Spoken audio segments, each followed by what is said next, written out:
The Stoic Guide to Dealing with Difficult People. There is someone in your life right now who makes everything harder. It might be a coworker who takes credit for your work, undermines you in meetings, or quietly damages your reputation behind your back. It might be a family member who criticizes constantly, who turns every interaction into tension, who never seems able to see you as you actually are, rather than who they think you should be. It might be a neighbor who violates boundaries and makes your home feel less peaceful than it should. Or it might be someone you cannot avoid at all, a boss, a co-parent, a relative, someone embedded in your daily life whose presence drains you, provokes you, and leaves you feeling smaller, angrier, or exhausted. And you have tried everything. You have tried being patient, hoping kindness would soften them.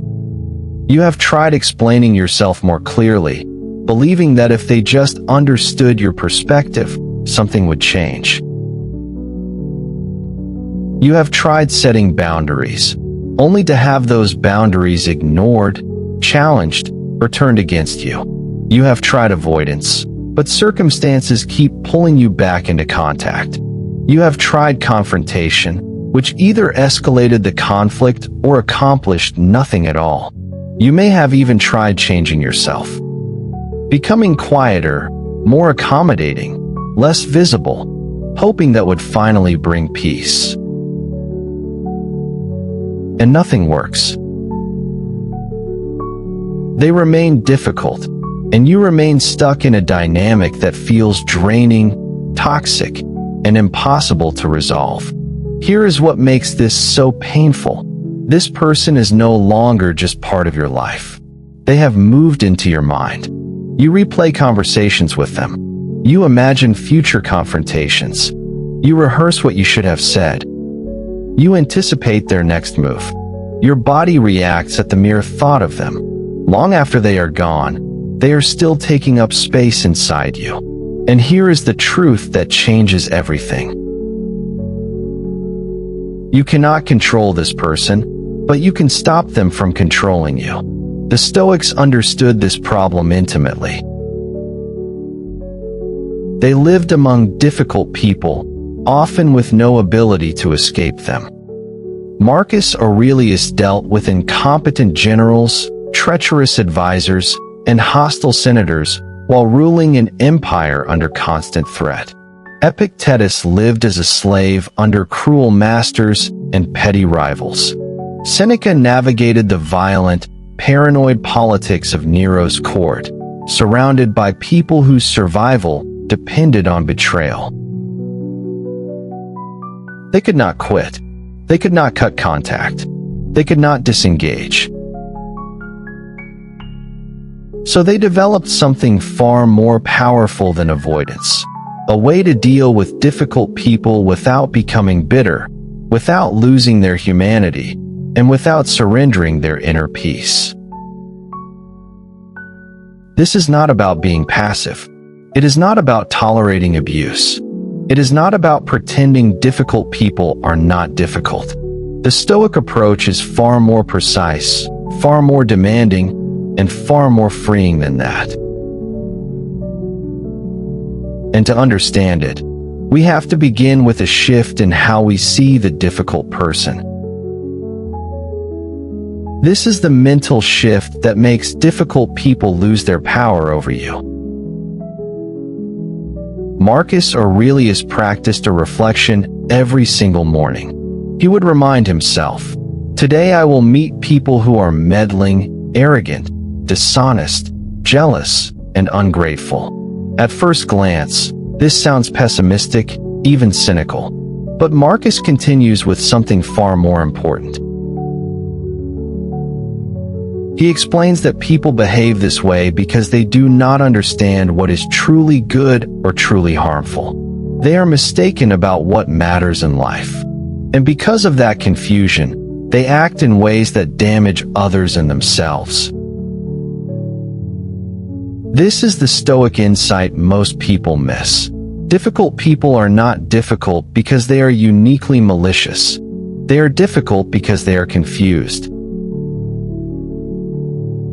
They believe that status, control, dominance, recognition, or superiority will make them secure.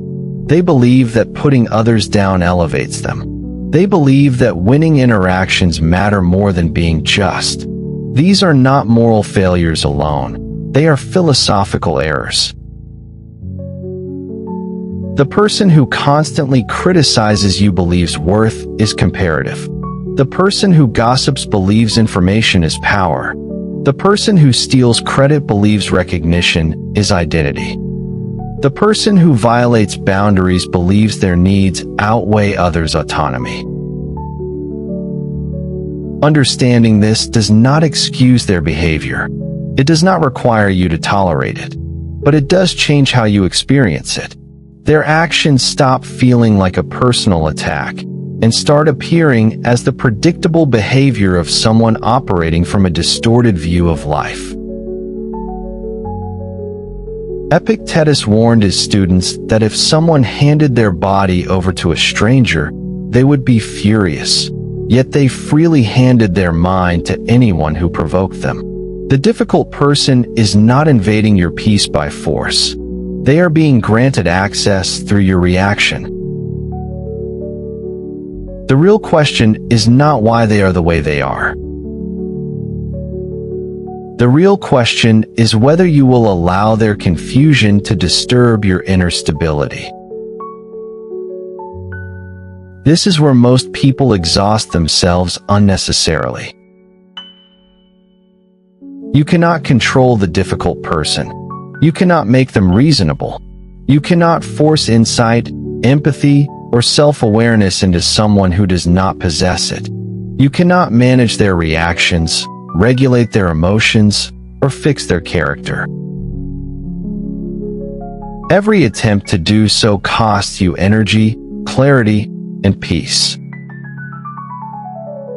What you can control is everything that actually matters. You control how you interpret their behavior.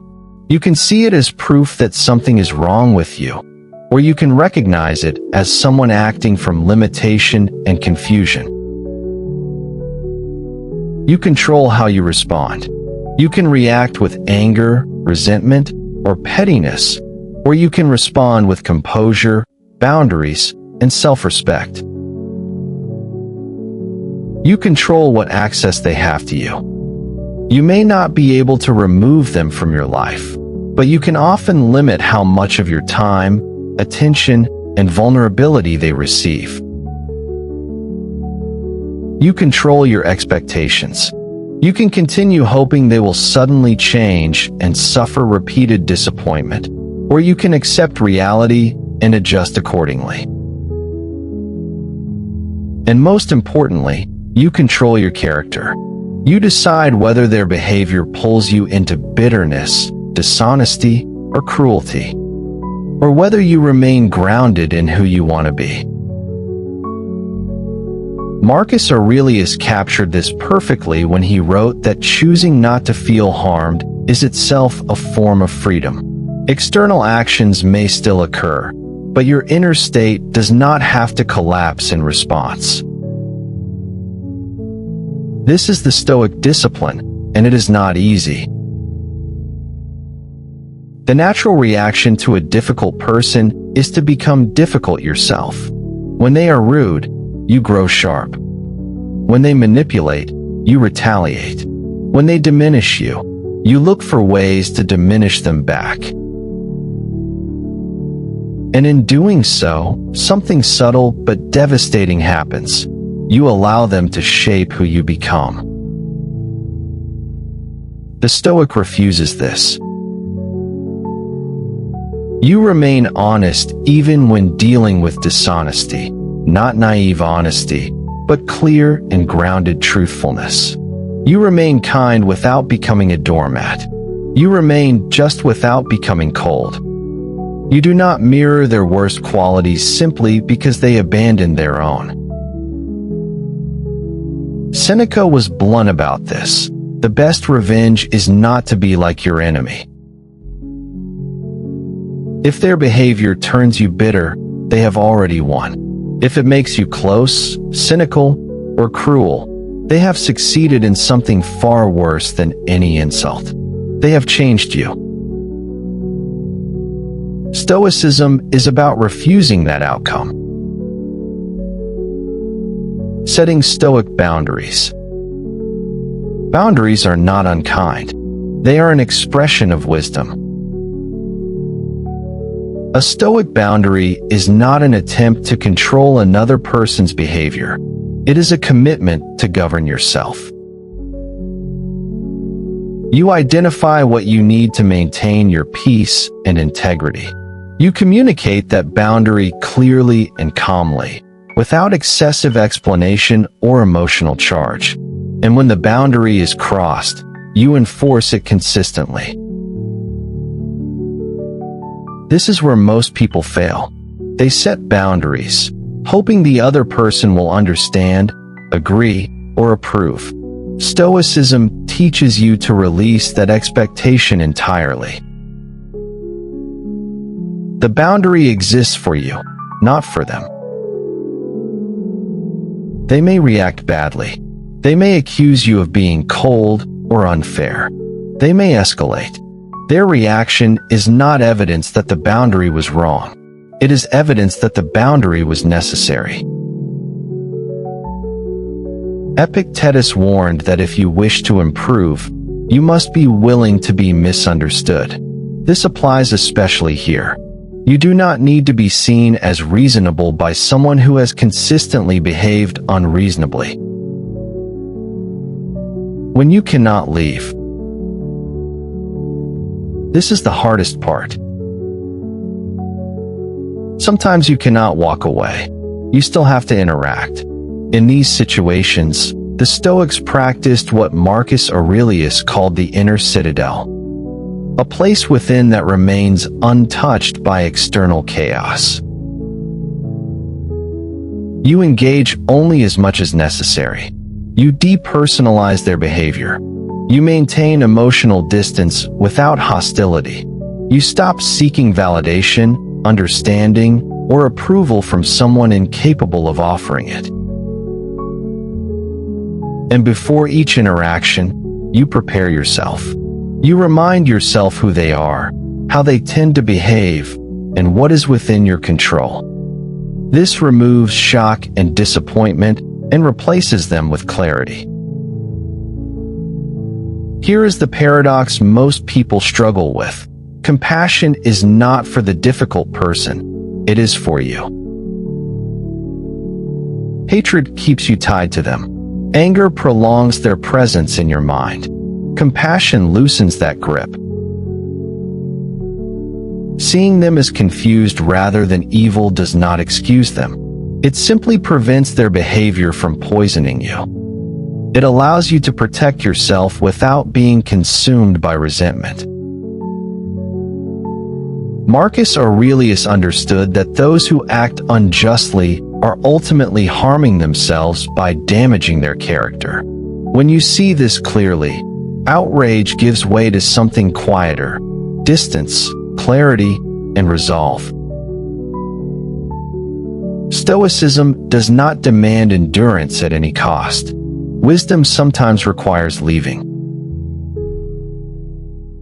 If a situation consistently forces you to compromise your integrity, if it causes genuine harm, if all reasonable boundaries have failed, then walking away is not weakness.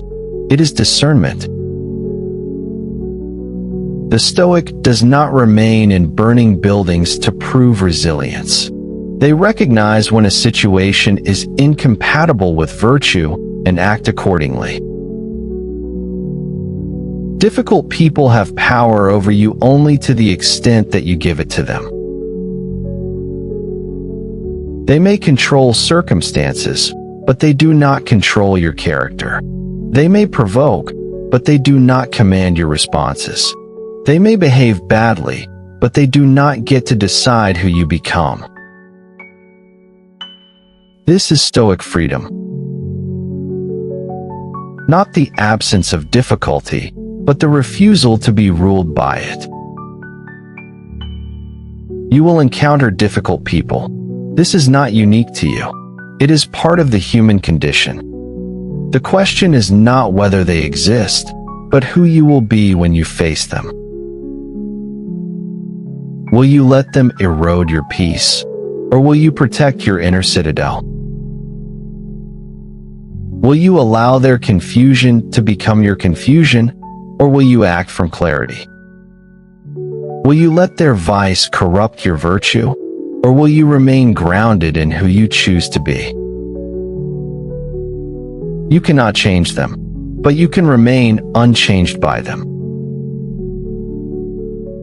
And that is enough. That is everything.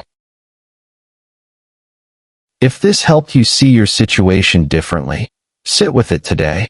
And if you know someone being drained by a difficult person, send this to them. It may give them back something they didn't realize they were losing.